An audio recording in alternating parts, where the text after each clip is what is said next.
Hey, this is Dan with SignTraker Technologies, and I want you guys to remember too that I also own a company called Real Estate SignTraker.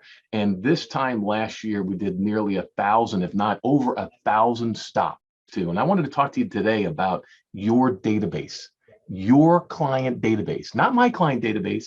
Here at SignTraker Technologies, we know that you have worked hard to build your client database.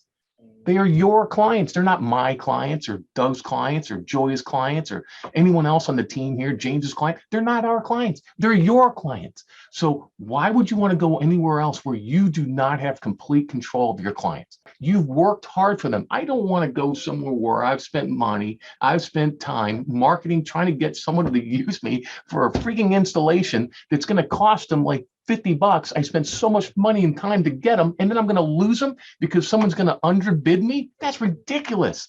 These are your customers. If you market for them, they go to you. Jobs should go to you, not anybody else. Call us up, find out how we help you grow your business and put more money in your pocket. Let's grow your business. Give us a call. We give your life back and we give you money to spend in it. Talk to you later. Be great.